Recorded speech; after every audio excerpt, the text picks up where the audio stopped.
అయితే నాన్న ఒకరోజు గెన్నేసరతు అనేటువంటి ఊళ్ళోకి వచ్చి అక్కడికి వచ్చిన తర్వాత అందరూ వినండి, అక్కడ చాలా మంది చేపలు పడతాను. చేపలు పడితే చేపలు ఎక్కడ ఉంటాయి? చెరువులో ఉంటాయా బయట ఉంటాయా? చెరువులో సమయంలో వస్తాయి. ఎక్కడ ఉంటాయి చేపలు? చెరువులో ఉంటాయి, ఇంకా సముద్రంలో ఉంటాయి, నూతులు ఉంటాయి, బావులు అన్నింటిలో ఉంటాయి. అయితే వినండి, అంటే నీటి బయట ఉంటాయి చేపలు, ఏమే చచ్చిపోతాయి, బతకలేవు. మనం నీటిలో ఉండగలమేంటి? మనం నీటిలో ఉంటే ఏమవుతాం? అవి బయటకు వస్తే వాటి నీరు ఉంటారా? మనకి బయట ఉండాలి. మనకు ఆక్సిజన్ బయట ఉంటుంది, నీటిలో ఉన్న ఆక్సిజన్ అయితే తీసుకోలేదు. అయితే వినండి, కృష్ణ అడుగుతాను నేను, కృష్ణ అడుగుతాను నేను, కృష్ణ అడుగుతాను తెలుసా? చెప్పాలా? ఏం పేరు? ఆ సరస్సు పేరు ఏం పేరు? జ్ఞానం. ఎవరు చెప్పారు? Very good. నీకు సార్ గుర్తుపెట్టుకోవడం ఒకసారి నీకు ప్రెజెంటేషన్ అయిపోయింది, ఇస్తాను, లాస్ట్ వెళ్తాను. ఎవరో చెప్పారో నేను గుర్తుపెట్టుకుంటాను, అడుగుతాను మళ్ళా. నెక్స్ట్ ఇప్పుడు ఆ గెన్నేసరతు ఆయన వచ్చినప్పుడు ఆ చేపలు పట్టి రాత్రంతా చేపలు పెట్టారా? పడితే పాపం వాళ్ళు పడుకుంటాను. చేపలు పట్టడానికి రాత్రిలో వెళ్తారు, కాలాలు అంట, చెల్లండి. ఎందుకంటే రాత్రిలో చేపలన్నీ వస్తాయంట. ఎప్పుడు వెళ్తారా చేప పట్టడానికి? మీరు చెప్పండి. పగలు వెళ్తారా రాత్రి వెళ్తారా? రాత్రి వెళ్తారు, రాత్రి కూడా వెళ్తారు. రాత్రి వెళ్తే ఎక్కువ చేప దొరుకుతాయని వెళ్తారు అనమాట. ఎందుకంటే బయటకు వస్తాయి.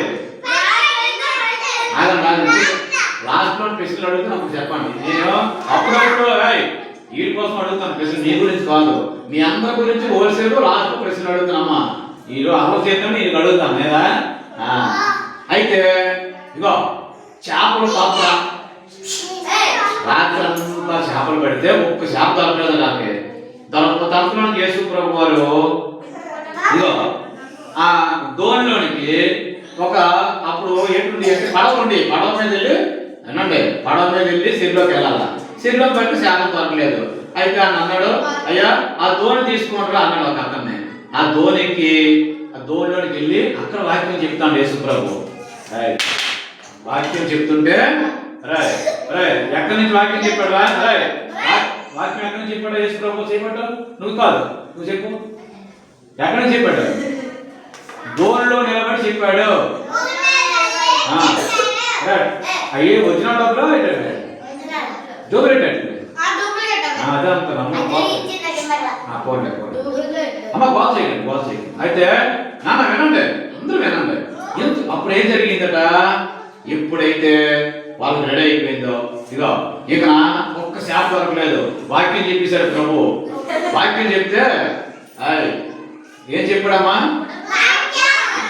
వాక్యం చెప్పిన తర్వాత అందరూ వింటున్నారు, అందరూ వెళ్ళిపోయారు. వాక్యం అయిపోయిన తర్వాత ఏం చెప్పాడా?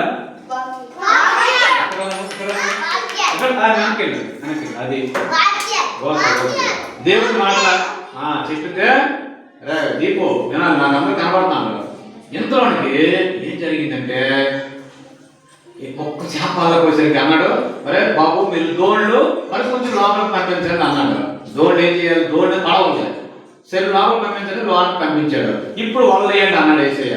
అప్పుడు ఎంత అన్నారో చేపలు, యేసు ప్రభా మేము రాత్రంతా వేసాము, ఒక్క చేప పర్లేదు యేసయ్య, ఒక్క చేప కూడా రాలేదు, ఇప్పుడే మొత్తం యేసయ్య అన్నాడు. నేను చెప్తాను కదా ఇప్పుడు వెయ్యండి అన్నాడు. యేసయ్య ఏమన్నాడు? నేను చెప్తాను కదా వెయ్యండి అన్నాడు. అదిగో ఒక్కవేళ వేసేసరికి దాంట్లోనూ చేపలు ఎన్ని దొరికిపోయాట. పులుగులు వచ్చే లాగైపోతాను చేప వల్లనే. అది ఆశ్చర్యపోతాను, ఇదేంటిది రాత్రంతా చేశాం కదా, రాత్రంతా కష్టపడ్డాం, ఒక చేప పడలేదు. యేసయ్య ఒక మాట చెప్పేసరికి ఇన్ని చేపలు వచ్చాయా అంటే చేప ఎవరి మాట ఉన్నది? యేసయ్య మాట చేపలు విన్నాయి. చేపలాగా రెండు అన్నాడు, వచ్చే వల్ల పడ్డాయి. వాళ్ళందరూ కూడా అట్లా లాక్కొచ్చారు. లాగి పడవలు వేసుకుంటే అప్పుడు పడవట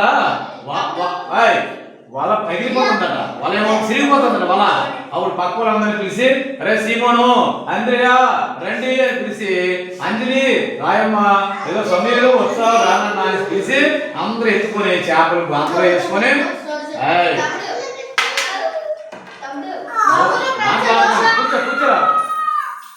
ఎప్పుడైతే చేపలు నిండిపోయాయో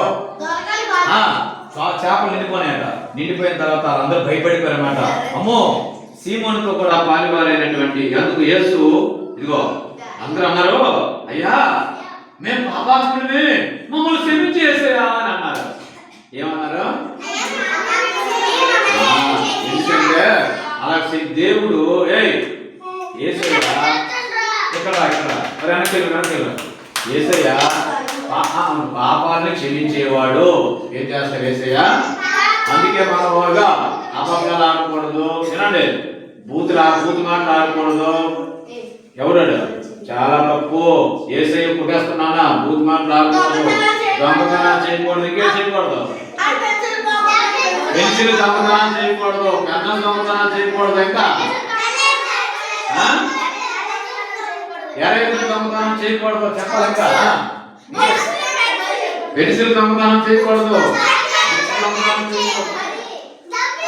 డబ్బులు దొంగతనం చేయకూడదు, ఇంకా తల్లిదండ్రుల మాట వినాలి, ఉపాధ్యాయుల మాట వినాలి, శ్రద్ధగా చదువుకోవాలి. చెప్పండి, శ్రద్ధగా చదువుకోవాలి. ఇవన్నీ చేస్తే దేవుడు ఏం చేస్తాడా? అప్పుడు ఎప్పుడైతే అన్నాడో చూడండి, యేసయ్య మాట విన్నారు కదా, వీళ్ళు వినగానే అకేం జరిగాయి? ఆ చేపలో ఉడుకునేది ఇన్ని డబ్బులు వచ్చాయట, డబ్బులు కమ్మేశారన్నమాట. అప్పుడు అంతవరకు కష్టపడి వచ్చాయా? అయితే మాకు అందరూ ఒక ప్రశ్న, మీ అందరూ ఒక ప్రశ్న చెప్తారు. అందుకు ఒక ప్రశ్న, ఎవరి మాట వింటే వీళ్ళకి ఆశీర్వాదం వచ్చింది? దేవుని మాట, యేసయ్య మాట. ఓకే, యేసయ్య మాట వింటే ఆశీర్వాదం వచ్చింది లేదా? అటువంటి ఆశీర్వాదం మీకు కూడా కావాలవుతా? కావాలి కదా. మంచి ఆరోగ్యం, మంచి జీవితం, మంచి చదువు, మంచి పరీక్షలు, మంచి మాటలు, మంచి జీవితము అన్ని కావాలంటే మీరు ఏం చేయాలి? ప్రతి వారం కూడా యేసయ్య మాట వినడానికి రావాలి. నిన్ను బయట పంపడం మొదలైంది, నిన్ను బయట పంపేలా? సిట్ రైట్ అదే సిట్ రైట్. యేసయ్య మాట చాలా జాగ్రత్తగా ఉంటే మీ అందరికీ కూడా మీకు ఆ చేపలు దొరికినందుకన్నా ఎక్కువగా దేవుడు మనకి ఇస్తారన్నమాట. ఒక్క వలేస్తే ఎన్ని చేపలు పడ్డాయి? 153 చేపలు పడ్డాయి. ఎంత చేపలు తెలుసా? ఓ చేప పొడవ చేపలు బొచ్చులు అమ్ముతారా? బొచ్చులో పెద్ద పెద్ద చేపలు అమ్ముతారా? గిడుసులు, మాటలు, తర్వాత ఏంటి సవళ్ళు, మార్పులు, అలాంటి చేపలు 153 చేపలు దొరికేట అందరికీ. ఓకేనా? అది మీ అందరూ కావాలి కదా. చిన్న ప్రార్థన చేసుకుందాం. చిన్న ప్రార్థన అందరూ కూడా నీళ్ళు చేయండి. అయిపోయింది, నీళ్ళు చేయండి. క్వశ్చన్ అడుగుతాను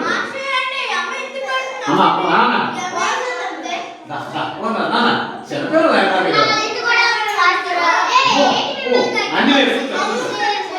అందులో కూర్చోండి. అందరూ నీళ్ళు అమ్మా సంజయ్ నీళ్ళు అందరూ నీళ్ళు అందరూ నాతో చెప్పండి, యేసయ్య నీకు స్తోత్రం.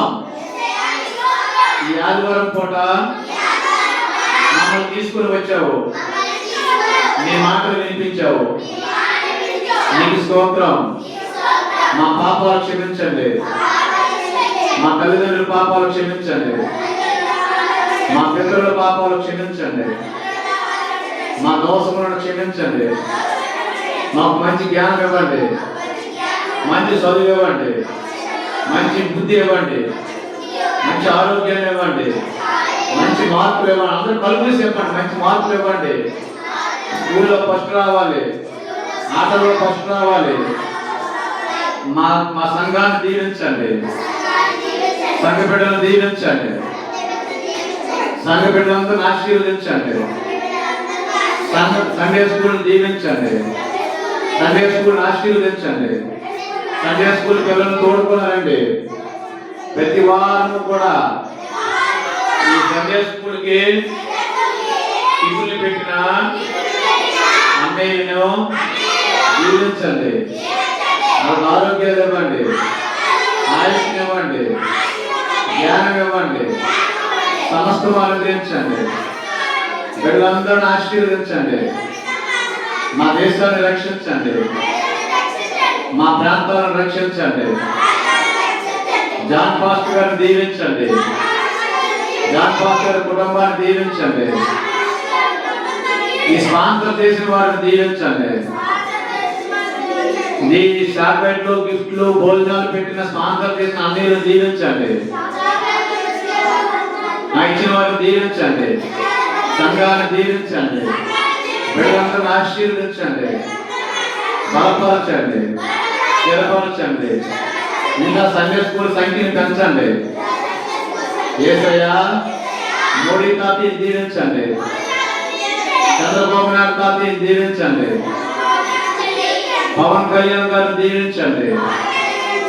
మా దేశపు, మా రాష్ట్రపు రాజులను, అధికారులను, నాయకులను దీవించండి. ఆశీర్వదించండి. బలపరచండి. స్థిరపరచండి. తగిన జ్ఞానం ఇవ్వండి. మా ప్రాంతం అంతటిని దీవించండి. మాకు కూడా మంచి బుద్ధి జ్ఞానం అనుగ్రహించండి. చిన్న ప్రార్థన సన్నిధిలో చేర్చుకోమని యేసుక్రీస్తు నామములో సమర్పించి అడిగి వేడుకుంటున్నాం తండ్రి. ఆమేన్.